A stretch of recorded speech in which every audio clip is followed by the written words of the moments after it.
사랑하는 성도 여러분, 오늘 이전에 오신 여러분들을 주님의 이름으로 환영합니다. 하나님의 특별하신 여러분에게만 미치는 은혜가 이 시간 함께 하시기를 기도합니다. 물론 이 교회에 와 있다고 해서 여러분이 받는 은혜의 그 수치가 다 똑같은 것은 아닙니다. 어떤 분들은 은혜를 충만하게 하나님과의 교통을 누리는 반면 어떤 분들은 이전에 왔다가 그냥 몸만 왔다 가시는 분들도 계십니다. 그것은 무엇이 차이가 나는 거냐면 여러분들의 심령 가운데 하나님을 모실 수 있는 준비를 얼마나 했느냐에 따라 다른 것입니다. 저는 개인적으로 오늘 이 자리에 오신 여러분들의 심령이 온전히 하나님께 드려지기를 원하는 간절한 심령으로 이 시간 하나님의 말씀 앞에 서기를 간절히 바랍니다. 저도 두렵고 떨리는 마음으로 오늘 이전에 또 이 자리에 섰습니다. 지난 안식일 저희는 히브리서 11장 1절부터 16절까지의 말씀을 상고했습니다. 그러면서 참된 믿음이 소유하고 있는 필수 요소 3가지를 우리가 하나님의 말씀을 통해서 봤는데 혹시 기억이 나십니까? 그 3가지 요소가 무엇인지? 다 잊으셨죠? 잊음의 은혜를 허락하신 하나님께 감사드립니다. 제가 1절부터 16절의 말씀을 다시 설교해도 여러분들 또 들으시겠죠? 그런데 또 다시 할 수는 없고 지나간 것입니다. 다행히 지난 안식일 설교는 녹음이 안 돼가지고 저희가 인터넷으로 보내드릴 수가 없었습니다. 다시 한번 생각해 보십시다. 참 믿음이 소유하고 있는 믿음에 동반되는 3가지의 요소가 있습니다. 첫째는 약속입니다. 참 믿음은 약속을 동반합니다. 약속을 가지고 있지 않은 자는 믿음을 행사할 수가 없습니다. 그래서 참 믿음을 소유하고 있는 자, 그리고 그 믿음을 행사하는 자에게는 첫째로 그가 하나님께서 그에게 허락하신 약속이 반드시 있습니다. 둘째는 그 약속이 약속으로 이루어진 것으로 끝나는 것이 아닙니다. 약속하고 잃어버리는 경우 종종 있으시죠. 누군가 약속을 했는데 아하 깜빡 잊었다 라고 생각합니다. 그것은 약속이 소망이 되지 않았기 때문에 그렇습니다. 참 믿음은 하나님이 주신 약속이 우리의 삶의 소망으로 남습니다. 그래서 소망이 없는 자는 하나님으로부터 약속을 받지 않은 사람입니다. 참 믿음을 행사할 수 있는 자는 이 2가지가 이어집니다. 첫째는 약속을 받은 자고 그 약속이 잊어버리지 않고 그의 삶의 소망으로 남아있는 것입니다. 3번째는 무엇일까요? 믿으며 믿음은 아닙니다. 그렇습니다. 3번째는 이 우리 마음 가운데 가지고 있는 이 소망이 반드시 이루어진다고 하는 확신입니다. 따라하십시오. 약속. 더 크게요. 약속. 소망. 확신. 이 설교를 제가 지난 안식일에 한 것입니다. 그래서 믿음의 사람, 믿음으로 아벨은 제가 말씀드렸죠.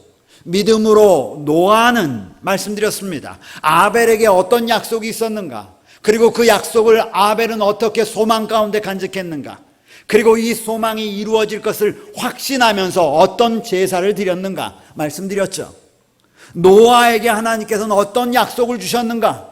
120년 이후에 어떤 약속이 이루어질 것을 그는 소망으로 간직하고 있었는가? 이 소망을 바라보면서 그는 사람들이 받아들이지 못하는, 사람들이 이해하지 못하지만 이 소망이 이루어질 것을 바라보면서 어떤 확신 가운데 120년 동안 그는 살아갔는가? 이것이 그의 믿음이었다라고 말씀드린 것입니다. 그래서 히브리서 11장 1절의 말씀을, 여러분 히브리서 11장 1절에 여러분 성경을 좀 한번 펴서 보시기 바랍니다. 히브리서 11장 1절의 말씀을 우리 성경은 이렇게 기록하고 있습니다. 믿음은 바라는 것들의 실상이요 보이지 않는 것들의 증거다, 이렇게 기록하고 있죠. 그런데 저는 히브리서 11장 1절을 이렇게 바꾸어서 말씀드리고 싶습니다. 믿음은 하나님께서 주신 약속을 소망으로 삼으며 그 소망이 이루어질 것을 확신하며 나타내는 행동이다. 믿음은 행동입니다. 믿음은 보여지는 것입니다. 하나님의 약속을 부여잡고 그 약속이 소망으로 이루어질 것이라고 생각하며 간직하고 있으며 그것이 반드시 소망이 이루어질 것이라고 확신하면서 행하는 행동입니다. 그것이 믿음인 것입니다. 믿음에는 확신과 소망과 약속이 항상 있습니다. 이 세 가지 요소가 분명하지 않으면 우리의 믿음을, 행동을 나타낼 수 없는 것입니다. 이 세상에서 때때로 우리가 고난을 당합니다. 그런데 믿음이 있는 사람은 그 고난을 당할 때에 기뻐하는 것입니다. 이유가 무엇이냐면 그에게는 현세의 고난보다 더 큰 하나님의 약속이 있고 소망이 있고 그 소망이 이루어질 것을 알기 때문에 현세의 고난이 나를 좌지우지하지 않는 것입니다. 그것이 믿음입니다. 오늘 이 귀한 안식일에 하나님께서 여러분에게 주신 약속이 무엇인지, 그리고 그 약속이 소망으로 여러분의 심령 가운데, 마음 가운데, 여러분의 생각 가운데 기록되어 있는지, 그리고 그 소망이 이루어진다고 하는 확신 가운데 오늘 살아가고 있는지 우리 자신에게 질문하는 그런 안식일, 그런 예배의 시간이 되기를 간절히 바랍니다. 오늘 저는 히브리서 11장 17절부터 기록되어 있는 하나님의 말씀을 통하여 지난 시간에 이어 믿음으로 살아간 믿음의 선배들의 삶을 살펴볼 것입니다. 오늘 말씀을 통하여 우리가 어떻게 믿음으로 살아가야 하는지 귀한 가르침이 있고 결심이 있는 한 시간이 되기를 간절히 바랍니다. 이제 우리 하나님의 말씀을 펴겠습니다. 말씀을 펴기 전에 하나님의 성령의 임재가 함께 하시도록 우리 다시 한번 마음을 모아 하나님께 기도하십시다. 기도하겠습니다. 거룩하신 아버지, 주의 말씀을 펴겠습니다.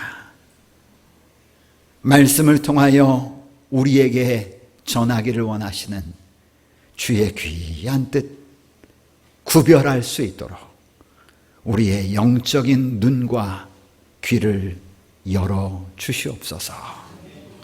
겸손히 빈 마음으로 주의 말씀을 우리의 육비에 새길 수 있도록 성령이여 이 시간 우리와 함께해 주시기를 예수님의 이름으로 기도드립니다.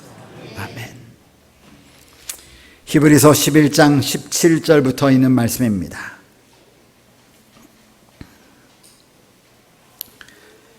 히브리서 11장 17절입니다. 여러분 성경을 눈으로 따라 읽으십시오. 아브라함은 시험을 받을 때에 믿음으로 이삭을 드렸으니 그는 약속들을 받은 자로되 그 외아들을 드렸느니라. 그에게 이미 말씀하시기를 내 자손이라 칭할 자는 이삭으로 말미암으리라 하셨으니 그가 하나님이 능히 이삭을 죽은 자 가운데서 다시 살리실 줄로 생각한지라. 비유컨대 그를 죽은 자 가운데서 도로 받은 것이니라. 20절 믿음으로 이삭은 장차 있을 일에 대하여 야곱과 에서에게 축복하였으며 21절 믿음으로 야곱은 22절 믿음으로 요셉은 23절 믿음으로 모세는 24절 믿음으로 모세는 계속해서 성경은 40절까지 이야기를 계속합니다. 오늘 우리가 하나님의 말씀을 통하여 아브라함, 이삭, 야곱, 요셉, 모세 그 외에 다른 여러 사람들의 믿음의 노독들의 기록들을 살펴볼 것입니다. 위대한 선조, 믿음의 조상, 이스라엘 백성들에게 있어서 아브라함과 이삭과 야곱은 그들이 존재하게 된 그들의 근본이라고 그들은 생각했습니다. 그래서 성경을 읽다 보면 유대인들이 그들의 믿음의 조상이라고 여기고 있는 이 세 사람을 어떤 위치에서 바라보고 있는지 우리는 종종 깨닫게 됩니다. 그래서 성경은 자주 무엇을 기록하냐면 아브라함과 이삭과 야곱의 하나님이요. 그의 후손들이 늘 입버릇처럼 외치던 얘기가 아브라함과 이삭과 야곱의 하나님을 외칩니다. 그런데 여러분, 우리는 더 이상 유대인들이 아닙니다. 우리는 이방인입니다. 그들이 말하기를 우리는 대한민국 사람이죠. 하나님이 선택한 이스라엘 백성도 아닙니다. 그러나 우리가 믿기는 그들은 우리의 믿음의 조상이라고 받아들입니다. 그 이유는 무엇이냐면 사도 바울이 로마에 살고 있던, 이방 땅에 살고 있던 예수 그리스도를 믿던 이방인들을 향하여 로마서 2장 28절에 이런 말씀을 하십니다. 무릇 표면적 유대인이 아니요 29절에 이면적 유대인이 유대인이다. 너희가 혈육으로 혈통을 통하여 태어난 유대인을 하나님이 더 이상 하나님의 택한 백성이라고 이야기하지 아니하고 이면적 혈통적으로는 이스라엘 백성과 전혀 상관없지만 이면적 믿음으로 말미암아 하나님의 백성이 된 자들을 하나님의 후손이라 한다라고 사도 바울은 말하고 있는 것입니다. 이제 오늘 본문의 말씀에 기록된 아브라함의 믿음에 대하여 저는 이 시간 말씀드리기를 원합니다. 히브리서에서는 아브라함의 믿음에 대하여 어떻게 기록하고 있습니까? 성경 17절로 19절 조금 아까 읽은 말씀에 믿음으로 아브라함은 시험 받을 때에 믿음으로 이삭을 드렸다. 이 짧은 말로 그는 그의 믿음을 기록했습니다. 이 이야기에 대한 아브라함의 이야기는 여러분이 잘 알고 있습니다. 무슨 사건이 벌어졌는지. 그 사건은 구약성경 창세기 22장에 기록되어 있는 말씀을 근거로 기록된 것입니다. 창세기 29장 1절로 9절에 보면 이런 말씀이 기록되어 있습니다. 그 일 후에 하나님이 아브라함을 시험하시려고 그를 부르시되 아브라함아 하시니 그가 이르되 내가 여기 있나이다.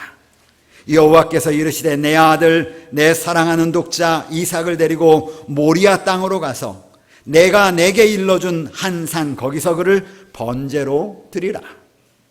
아브라함이 아침 일찍 일어나 나귀의 안장을 지우고 두 종과 그의 아들 이삭을 데리고 번제에 쓸 나무를 쪼개어 가지고 떠나 하나님이 자기에게 일러주신 곳으로 가더니 제3일에 아브라함이 눈을 들어 그곳을 멀리 바라본지라.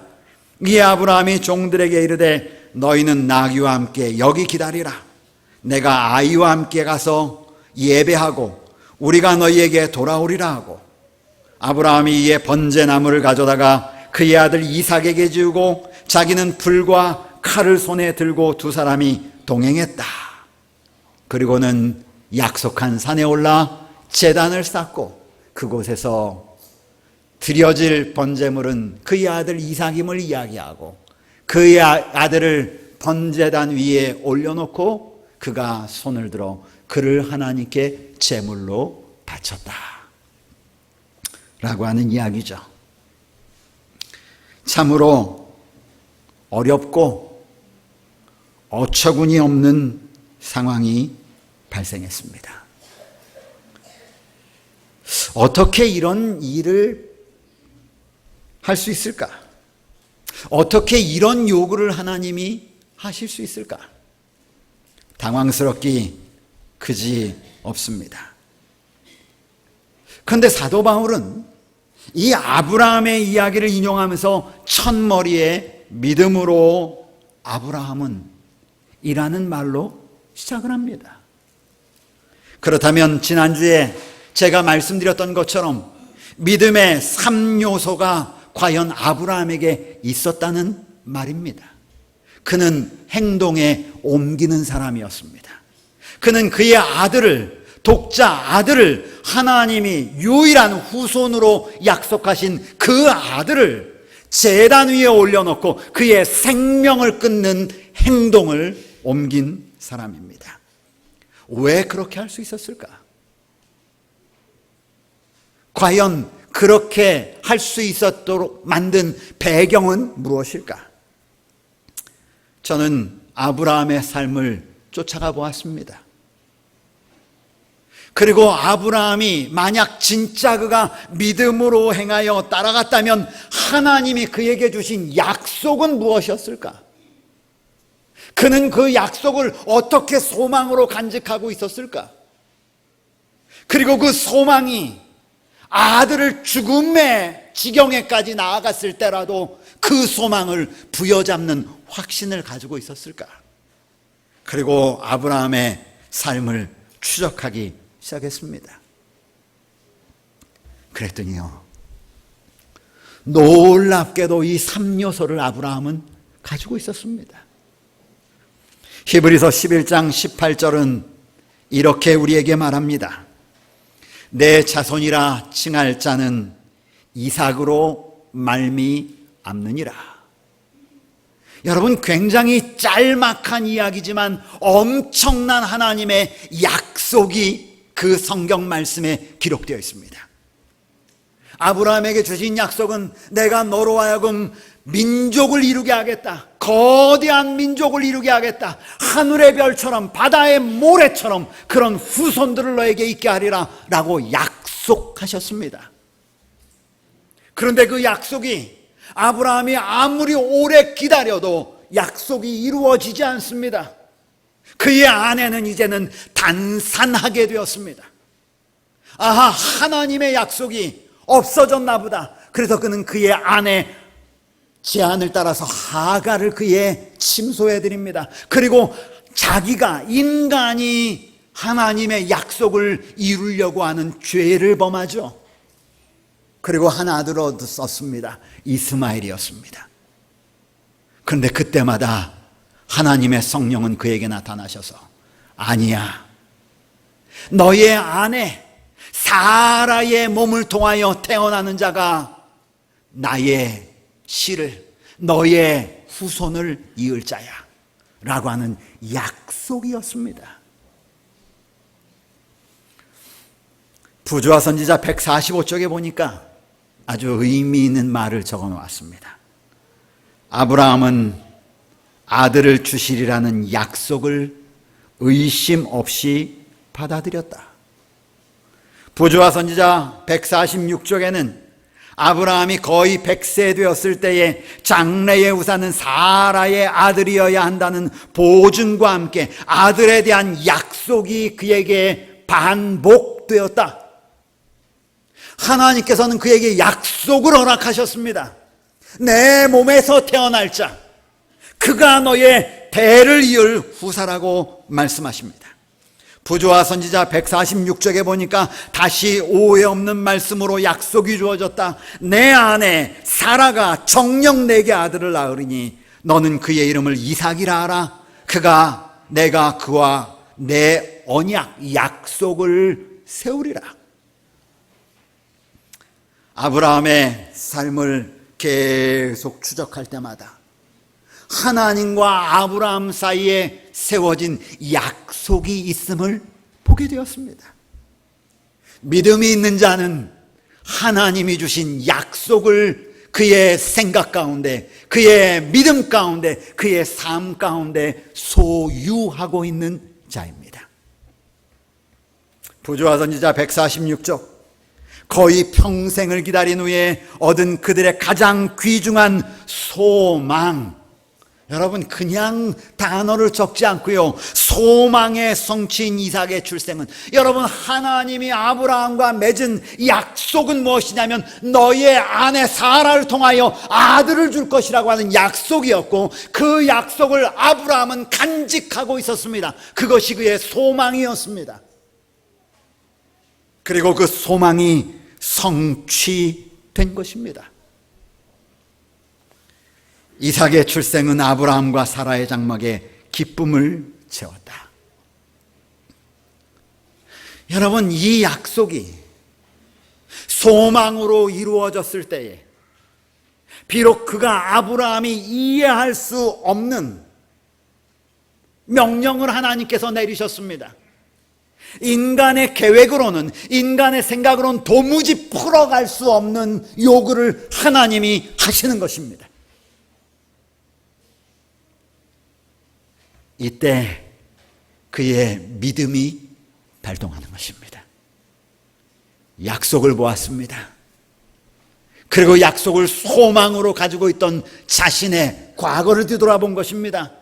그리고 소망을 이루시는 하나님을 확신하기 때문에 그는 그의 아들을, 약속을 이루겠다고 하나님이 하셨던 그 약속과 소망을 부여잡고 그의 아들을 제단 위에 올릴 수 있었던 것입니다.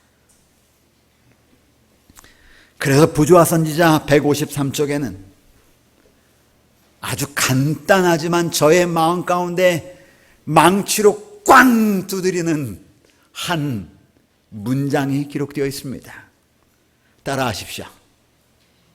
다 크게 따라하십시오. 준비되셨습니까? 따라하세요. 아브라함의 믿음은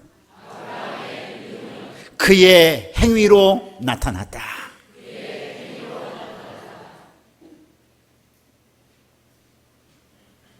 어거지로 한 것이 아닙니다. 그것이 그의 믿음이었습니다. 그는 하나님의 약속을 가지고 있던 사람이었어요. 그는 그 약속이 하나님께서 이루어 주실 것이라고 하는 소망을 간직하고 있는 자였습니다. 그 소망이 있었기 때문에 그는 행동으로 자기의 믿음을 나타낼 수 있었던 것입니다. 그렇기 때문에 히브리서는 기록하기를 믿음으로 아브라함은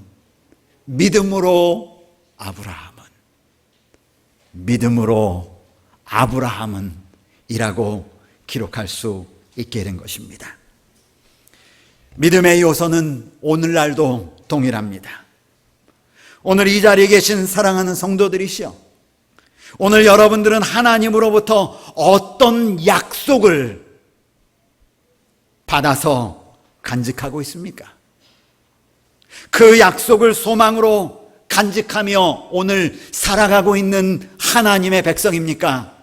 아니면 아무런 약속도 받지 못하고 아무런 소망도 간직하지 못한 채 그저 나와 있는 사람입니까?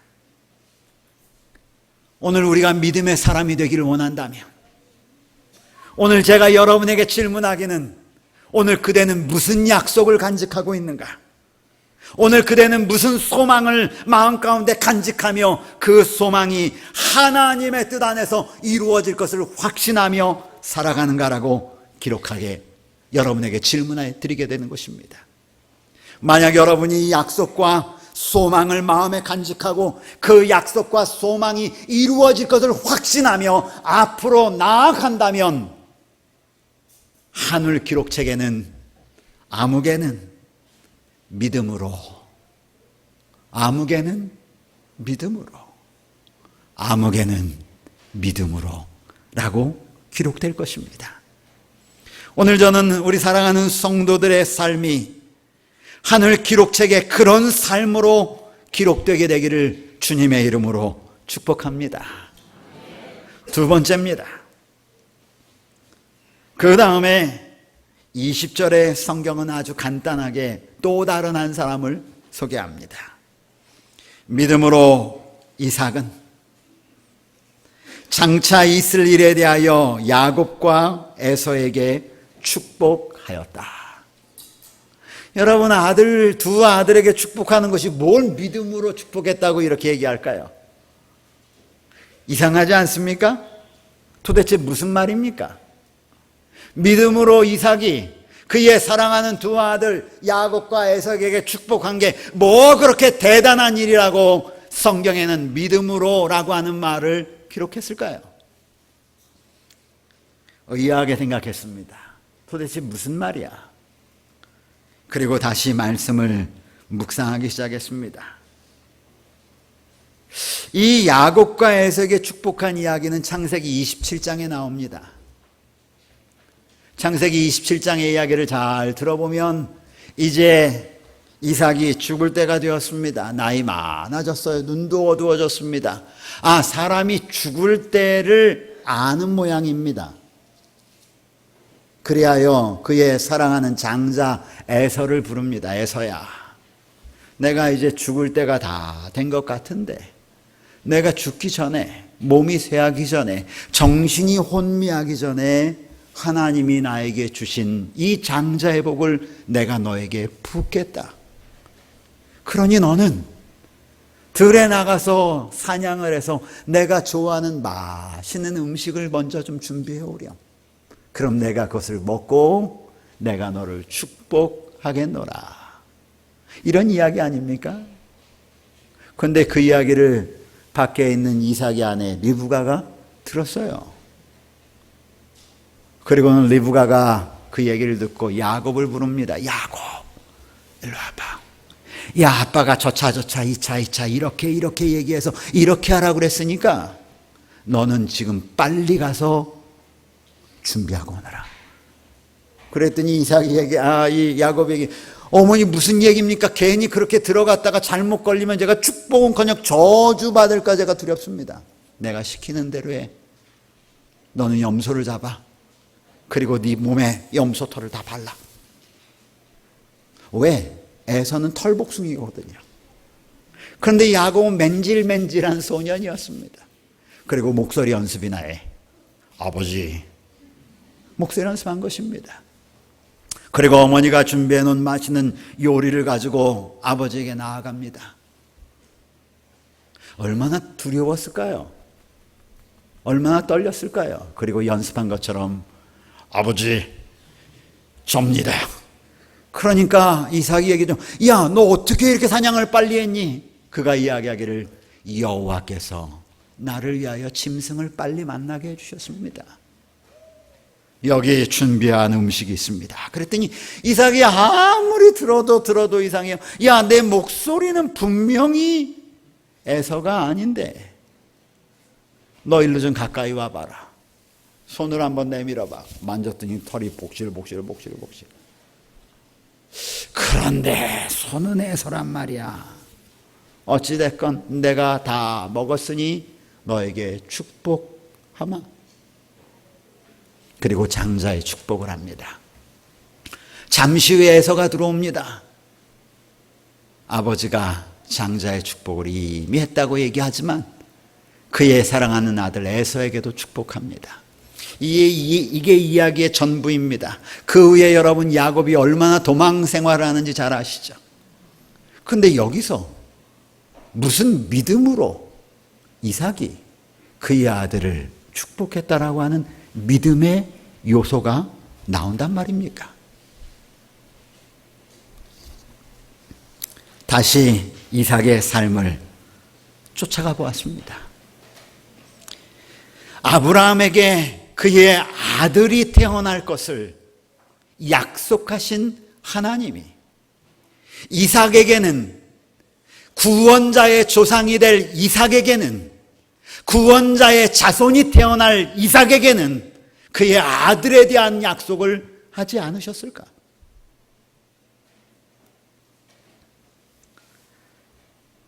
놀라운 삶을 보았습니다.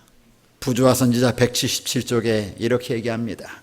천사가 리브가의 고민 어린 기도의 응답으로 두 아들이 출생할 것을 선언하고 그들의 장래의 역사를 공개하여 말하기를 두 아들이 다 강대한 민족의 조상이 될 것이며 하나가 다른 쪽보다 더 강대하며 아우가 더 탁월할 것이라고 약속하였다.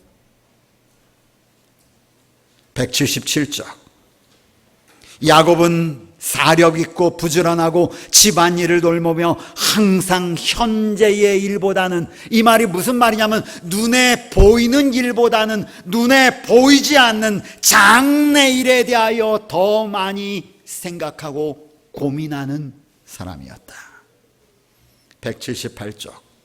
그 여자는 하나님의 약속의 상속은 야곱을 위한 것이라고 확신하였다. 그 여자는 천사의 말을 그래서 끊임없이 그의 남편 이삭에게 말하였다. 178쪽. 그의 마음은 항상 장래를 향하여 나아갔으며 눈에 보이지 않는 축복을 붙잡고자 갈망하였다. 여러분 생각을 해보십시오. 이삭은 알고 있었습니다.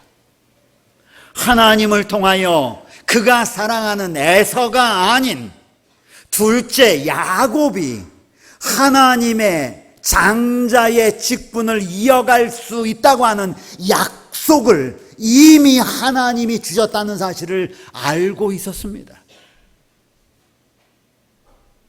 그런데 그의 마음은 누구에게 가냐면 그런 약속을 받은 야곱이 아니라 에서를 향하여 나아가는 것입니다.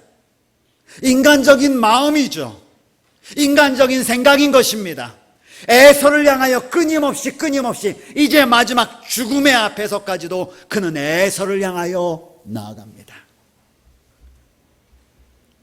여러분, 왜 이삭이 야곱이 에서 흉내를 낼 때 왜 알지 못했겠습니까? 왜 그것을 구분하지 못했겠습니까? 왜 둘째라고 하는 사실을 알지 못했겠습니까? 저는 그렇게 보지 않습니다.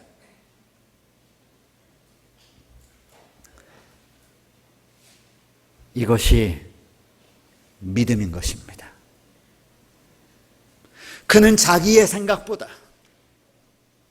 그는 자기의 호불호보다, 그는 자기가 생각하는 것보다 하나님의 약속을 따라서, 하나님의 뜻에 따라서 그는 나아갔기 때문에 히브리서 11장에 믿음으로 이삭은 이라는 말씀이 기록되었습니다. 부조화 선지자 181쪽엔 이렇게 말씀하십니다. 그의 목적이 좌절되고, 그의 목적은 뭐냐면 에서에게 축복하려고 하는 것이 그의 목적이었습니다. 그가 방지하려고 결심했던 바로 그 일이 실현된 것은 하나님의 섭리였다는 확신이 그에게 번개처럼 떠올랐다. 그는 천사가 리브에게 한 말을 기억하였으며 지금 야곱이 범죄하였음에도 불구하고 그는 야곱의 야곱이 하나님의 목적을 성취하기에 가장 적합한 사람임을 그는 믿었다. 여러분,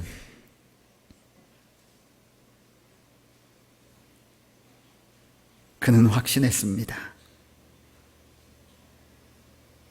축복의 말이 그의 입술에 머물러 있는 동안에 그는 영감의 성령이 그에게 임함을 느꼈자 이제 모든 사정을 안 그는 무의식 중에 야곱에게 선언된 축복을 승인하였다. 그를 위하여 축복하였은즉 그가 정령 복을 받을 것이니라. 아멘. 우리도 그렇게 할 수 있을까? 이삭은 인간적으로 장자로 태어난 에서가 그의 장자의 축복을 받기를 원했던 사람입니다. 인간적으로 얼마든지 그의 축복을, 그는 야곱에게 내렸던 축복을 취소할 수도 있었습니다. 그러나 성경은 그 일에 관하여 이삭이 믿음으로 장차 있을 일에 대하여, 이것은 보이지 않는 미래에 대하여입니다. 눈에 보이지 않는 앞으로 일어날 하나님의 세계에 속한 일에 대하여입니다.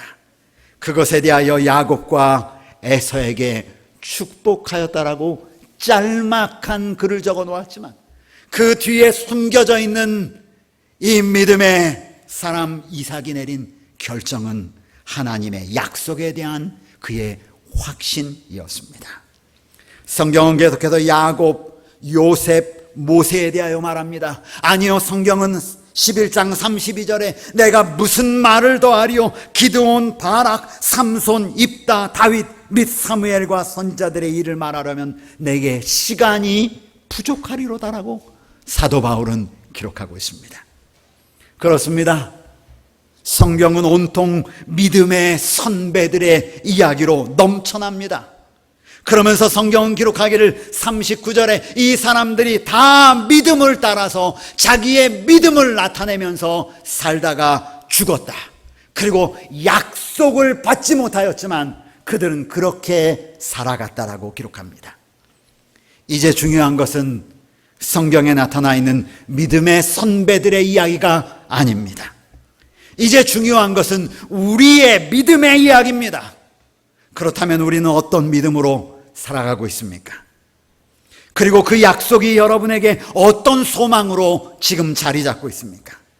이 땅의 소망이 아니라, 현재의 소망이 아니라, 믿음은 보이지 않는 장차 미래에 대한 약속과 소망이라고 기록하고 있습니다.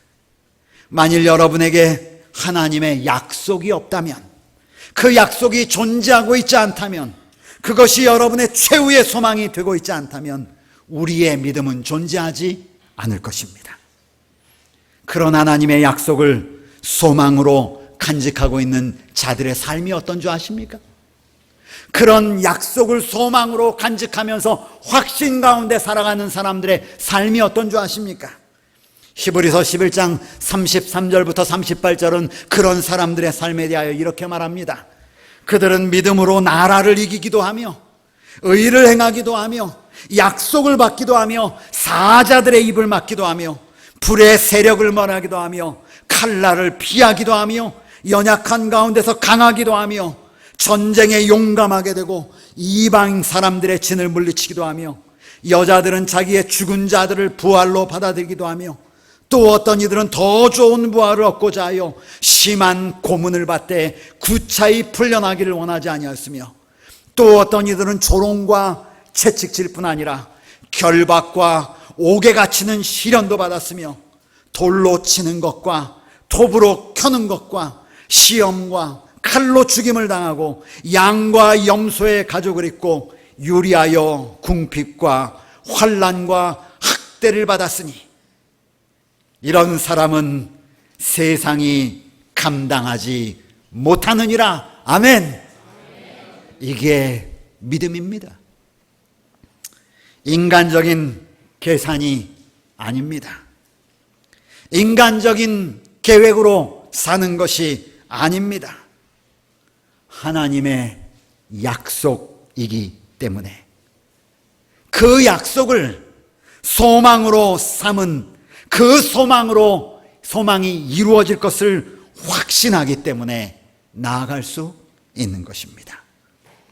그렇게 살아간 사람들에게 하나님께서는 그들이 행한 일에 따라 상급을 주실 것입니다. 그래서 요한계시록 22장 12절은 말씀하시기를 보라 내가 속히 오리니 약속입니다. 내가 줄 상이 내게 있어 각 사람에게 그의 행한 대로 갚아 주리라. 믿음으로 아브라함은, 믿음으로 이삭은, 이제는 그 다음은 믿음으로 여러분의 이름이 기록되기를 간절히 바랍니다.